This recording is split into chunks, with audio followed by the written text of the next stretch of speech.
Channing Hill is a 2019 graduate of Ulysses Trinity High School. She's right now a junior studying at Howard University in the nation's capital. And she is the National NAACP Youth Activist of the Year. I visited with her today about the award, and I found myself both hopeful and encouraged about where this next generation is taking our nation. Here's more of our conversation. So tell me what went through your mind when you learned that you had been chosen for this honor. What was your first reaction? Wow, like, what is this? Like, what does this even mean? I had to tell my mom, like, wow, I don't think it's really set in yet still. So when you decided to take on Howard's administration about living conditions in the dorms, what were you hoping for?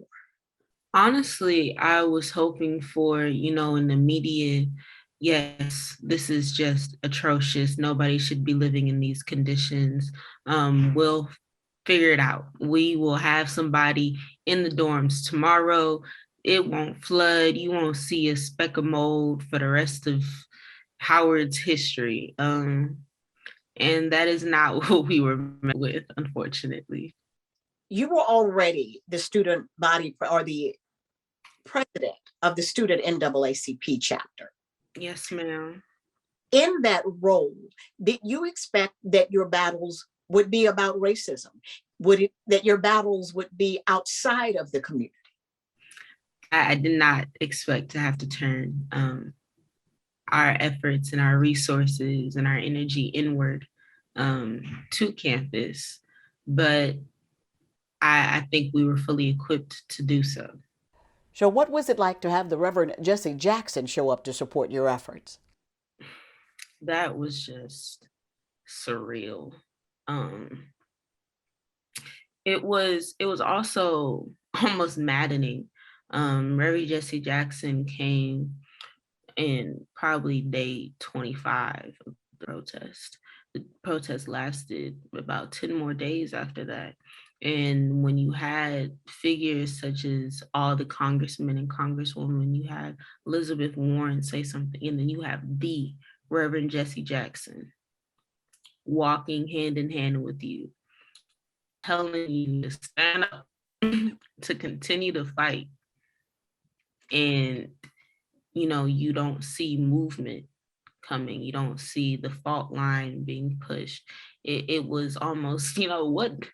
I'm out. I'm out of moves, I'm out of strategy. I'm out of fuel. I don't know what else to do. But the Reverend was he was coaching us. He was telling us to stay strong and that we were here for a reason because we deserved first class housing conditions. He said we deserved the White House. And that was something to fight for until you had nothing to fight left.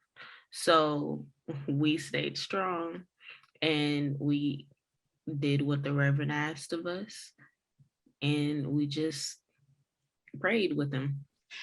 Obviously, as NAACP chapter president there, you were going to advocate for your constituents.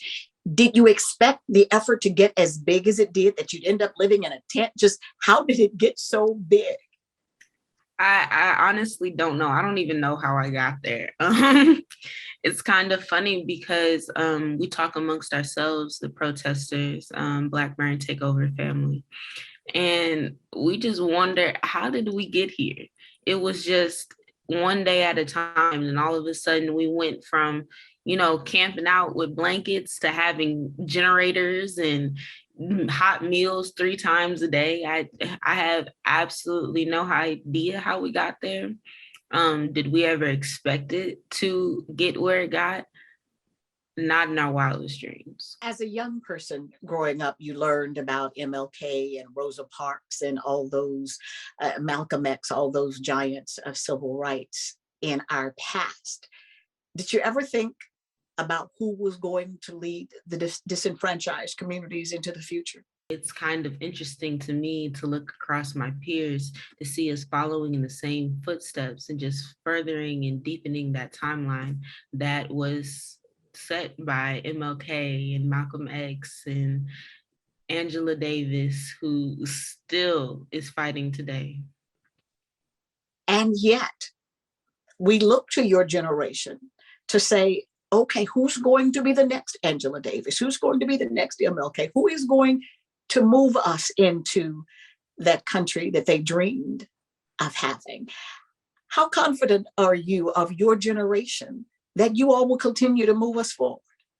Extremely confident in my generation. I am just so, proud of the love that we continue to cultivate and show each other. I had never heard of concepts like mental health awareness, or even just smaller concepts as taking care of yourself, and what that meant to the Black community.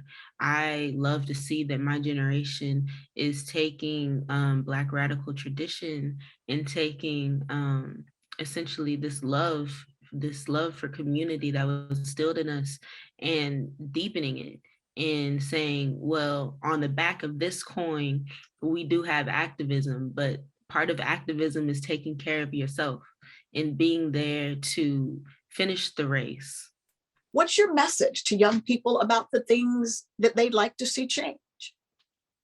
That they can do it, that yes, we can. As Barack Hussein Obama said, as it only takes one person to start a match, to light a fire, to be the beginning of a movement. And 1 + 1 = 2, 2 + 2 = 4. And once you get 5, you're on your way to 500. We've talked about the deep intellectual stuff. Tell me how you're feeling about all of the fun that you're going to have this weekend. Tell me about some of the events. How do you feel about that? Well, later today, we have a fashion show, and I am extremely excited for that. Howard has this huge fashion culture, and we have fashion shows all the time, but I have never been to like an NAACP Image Award fashion show. I'm just really excited for that. And tomorrow they have a red carpet, and I'm like, wow, I'm walking a red carpet. That's fancy. Okay, tell me about the dress. You walk in the red carpet. What are you wearing?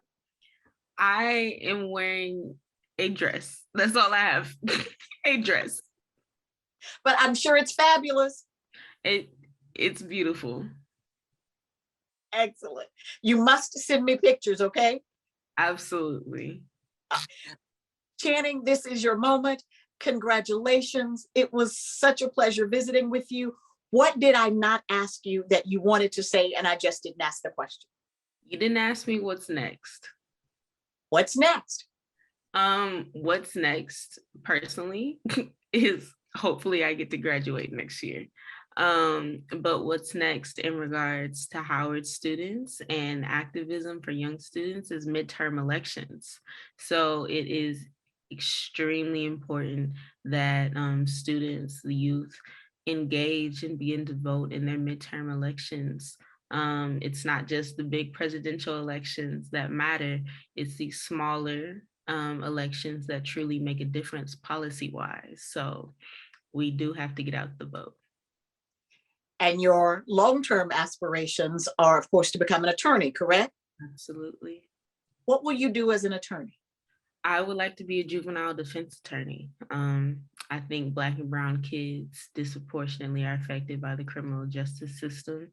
And I remember having friends who got caught up. They were kids, 12, 14, and the fear that they felt and the fear that their families felt.